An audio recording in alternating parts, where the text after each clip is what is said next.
गुरगाव शहरातील राजेंद्र पार्क परिसरात रामसिंग वय 65 यांचा मोठा बंगला आहे.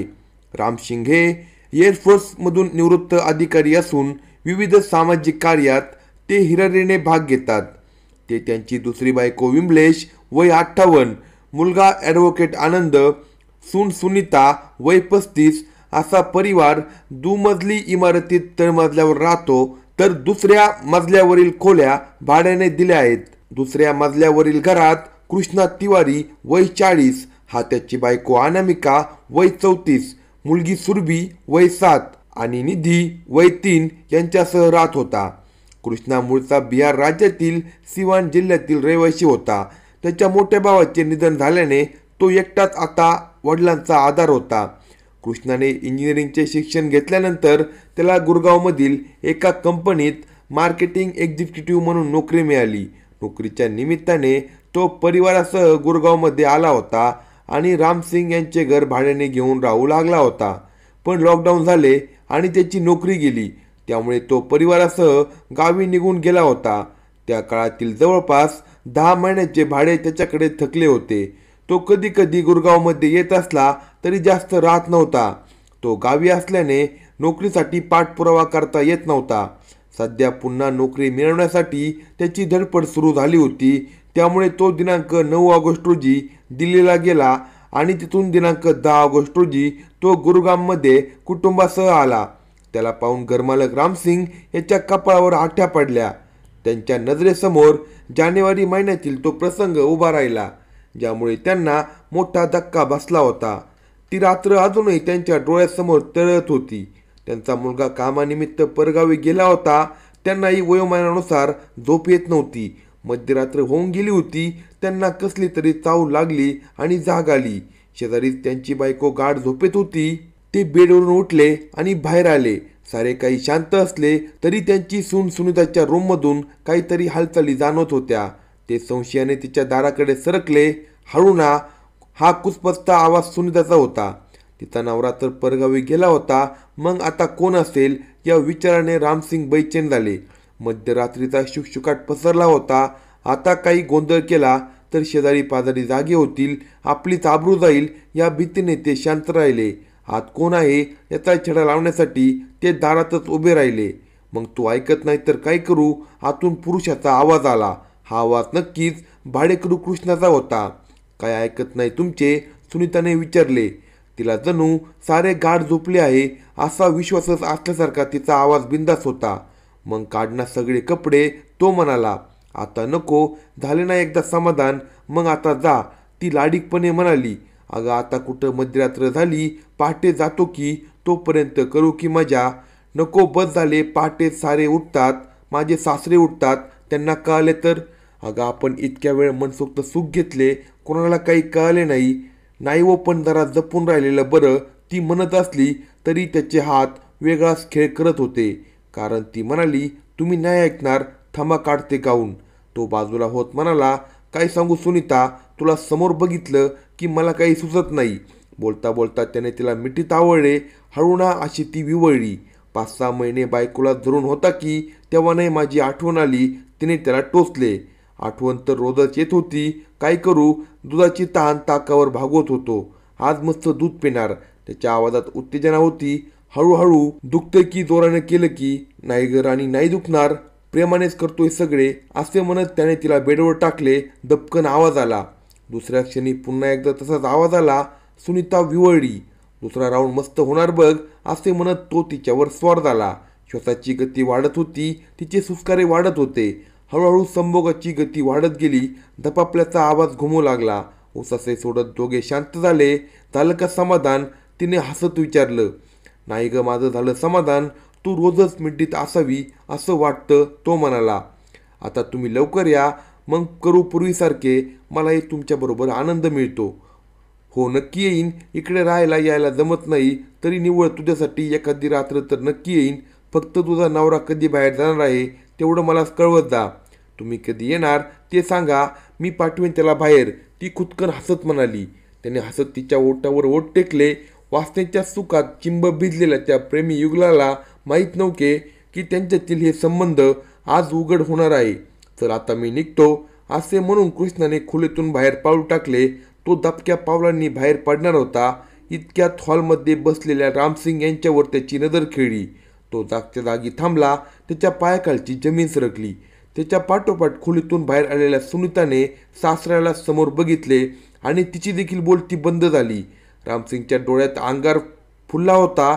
ती थरथर कापत होती. कृष्णाही घाबरला होता. त्या दोघांचे अनैतिक संबंध उघड झाले होते. रामसिंगने कृष्णाला दम दिला.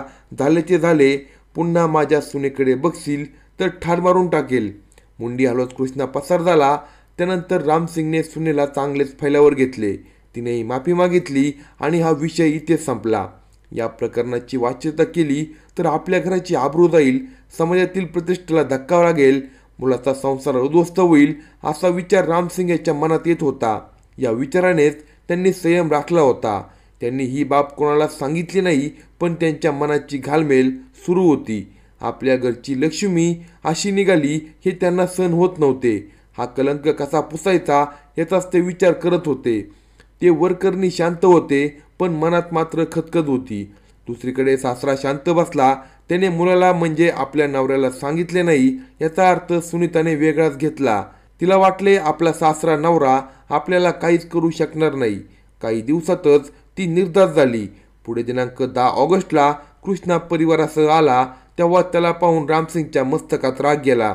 त्याने कृष्णाला तातडीने थकलेले भाडे दे आणि खोली रिकामी कर असा दम दिला. कृष्णाने सुनीताकडे पाहिले. तिच्या चेहऱ्यावर बिनधास्तपणा होता. त्याने ओळखले की प्रकरण शांत झाले आहे. तिने नजरेला नजर भिडवत त्याला आव्हान दिले आणि तो सुकाकला. आता आपला खेळ आपण निवांतपणे खेळू शकतो असे त्याला वाटले. खोली रिकामे करण्याकडे तसेच थकलेले भाडे देण्याकडे त्याने दुर्लक्षच केले. इतकेच नाही तर तो सुनीतासोबत शरीर संबंध करण्यासाठी आतुर झाला होता. सुनीता ही कामातूर झाली होती. त्यांना केवळ संधीच हवी होती. ही संधी त्यांना दिनांक 21 ऑगस्टला मिळाली. रक्षाबंधनाचा सण दिनांक 22 रोजी साजरा होणार होता. त्यासाठी सुनीताचा नवरा आनंद हा बहिणीकडे जाणार होता. तो शनिवारी म्हणजे 21 ऑगस्ट रोजी सायंकाळी जाणार होता. हे सुनीताने कृष्णाला सांगितले. तेव्हाच त्यानेही त्याच्या बायकोला तिच्या भावाकडे पाठवून देण्याची तयारी केली. साहजिकच ती रात्र त्यांना मोकळी मिळाली. रात्री सगळीकडे नीरव शांतता पसरली आणि कामवासनेने पेटलेली दोन शरीर मिलण्यासाठी व्याकुळ झाली. सुनीताने सगळा अंदाज घेतला आणि दरवाजा उघडला. दुसऱ्या क्षणी कृष्णा घरात शिरला. दोघांनी एकमेकांना मिठीत घेतले. चुंबनाचा वर्षाव करत ते तिच्या बेडरूममध्ये गेले. 6 महिन्याचा विरवत सुसून आलेली ती दोन शरीरे एकमेकांना ओरबडू लागली.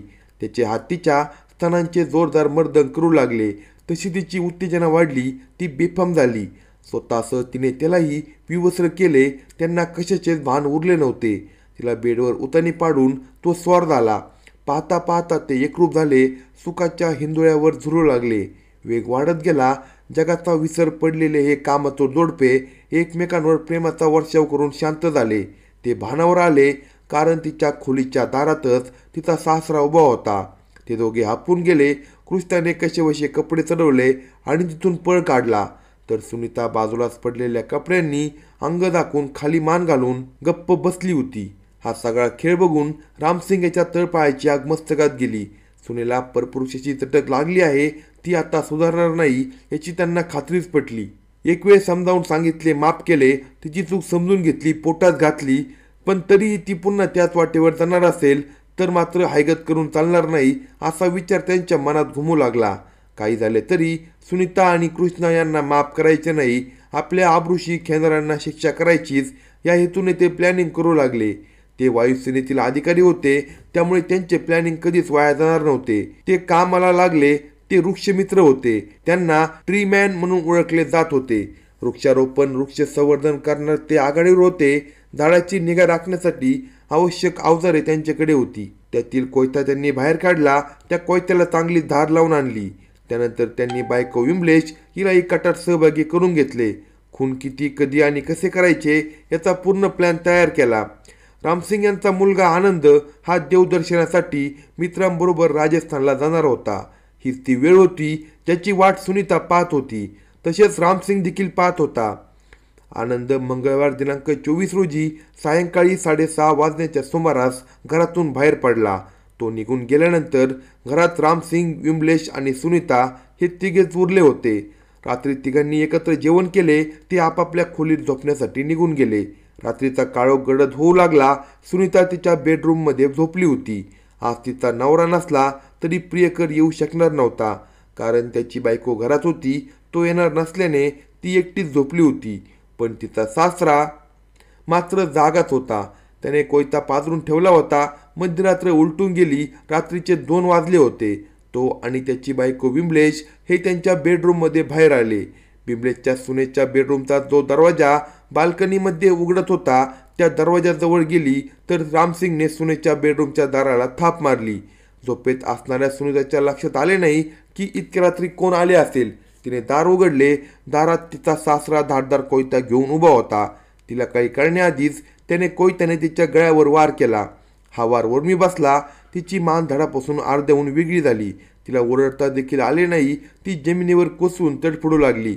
हे दृश्य पाहून तिच्या सासऱ्याच्या चेहऱ्यावर आसुरी आनंद चमकला. तो तसाच रक्ताळलेला कोयता घेऊन घरातून बाहेर पडला. मध्यरात्री एखाद्या सैतानासारखा तो घरातून बाहेर पडला.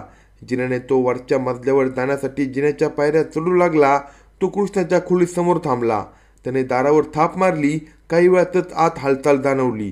कृष्णाने कोण आहे असे विचारले तेव्हा रामसिंगने मी आहे, दार उघड असा आवाज दिला. घरमालक इतक्या रात्री का आला असेल या विचाराने कृष्णाने दार उघडले तर रामसिंग हातात कोयता घेऊन उभा होता. कृष्णा स्वतःच्या बचावाचा विचार करण्याआधीच त्याच्या मानेवर कोयत्याचा घाव बसला.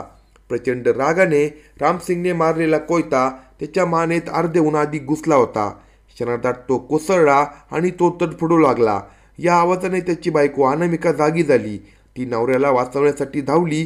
त्या बिचारीला नवऱ्याचे कारनामे माहीत नव्हते. ती घरमालक रामसिंगकडे जीवाची भीक मागू लागली. पण रामसिंग आता शैतानच बनला होता. त्याने कोयत्याचा एक घाव अनामिकाच्या मानेवर घातला. एक अस्फुट किंकाळी फोडून ती देखील कोसळली. तसा रामसिंग घरात शिरला. घरात असणाऱ्या 2 चिमुकल्या मुलींवरही त्याने प्राणघातक हल्ला केला. या हल्ल्यात त्या 2 मुली निश्चित पडल्या. तसा तो बाहेरच्या खोलीत आला. कृष्णा थंड पडला होता तर अनामिका तडफडत होती. त्यामुळे त्याने तिचा गळा आवळून धरला. तिची तडफड वाढली आणि क्षणार्धात ती शांत झाली. सारे कुटुंब मृत्युमुखी पडले. तसा तो आपल्या घरी आला. त्याची सून अजूनही रक्ताच्या थारोळ्यात तडफडत होती. तिचा जीव जात नव्हता. तो पुन्हा त्याच्याजवळ बसला. तिचा गळा त्याच्या सैतानी पंजात आवळला. काही क्षणात तिचा श्वास देखील थांबला. ती ठार झाली. रामसिंगने केलेल्या प्लॅननुसार सारे पार पडले. पाठ झाली होती. हातात रक्ताळलेला कोयता घेऊन तो काही वेळ घरात बसला आणि पहाट होण्याच्या सुमारास तो घरातून बाहेर पडला. तो थेट पोलीस ठाण्यात हजर झाला. त्याने केलेल्या कृत्याची माहिती त्याने पोलिसांना दिली. सुरुवातीला पोलिसांचा त्याच्यावर विश्वास बसला नाही. एक अधिकारी, प्रतिष्ठित माणूस इतके भयानक कृत्य करू शकणार नाही असे पोलिसांना वाटत होते. पण त्याचा अवतार पाहून पोलिसही तातडीने घटनास्थळी पोहोचले. तेव्हा पोलिसांना रामसिंग खरे सांगत असल्याचे धक्कादायक वास्तव समजले. पोलिसांनी तातडीने घटनास्थळी पंचनामा करायला सुरुवात केली तर जखमींपैकी 3 वर्षाची निधी ही मुलगी जिवंत असल्याने दिसत होती. तिला तातडीने रुग्णालयात उपचारासाठी दाखल करण्यात आले. पोलिसांच्या या तत्परतेमुळे त्या मुलीचा जीव वाचला. पण रामसिंगने हल्ला केलेले 4 जण मृत्युमुखी पडले होते. या प्रकरणी पोलिसांनी सध्या रामसिंग आणि त्याची बायको विमलेश या दोघांना ताब्यात घेतले आहे. सुनीताच्या पालकांनी या प्रकरणात तिचा नवरा आनंद याचाही सहभाग असल्याचा आरोप केला आहे. तोच्या प्रकरणाचा मास्टरमाइंड असल्याचा आरोप त्यांनी केला आहे. मात्र पोलीस तपासात तसे काही आढळले नाही. दरम्यान जमिनीच्या वादातून सासरा आणि सुरेत खटके उडत होते. याच रागातून त्याने हे हत्याकांड केल्याचा आरोप केला जात आहे. रामसिंगची पहिली बायको संशयास्पदरित्या मरण पावली होती असाही आरोप होत आहे. सध्या तरी या प्रकरणात रामसिंग आणि त्याच्या बायकोने 5 जणांची हत्या केली. त्यामुळे एका मुलीचा जीव वाचला तर 4 जणांचा बळी गेला. इतकीच माहिती उघड झाली आहे. अशाच नवनवीन क्राईम स्टोरी ऐकण्यासाठी कलम 302 या मराठी चॅनलला सबस्क्राईब करा आणि आपल्या प्रतिक्रिया कमेंट बॉक्समध्ये कळवा.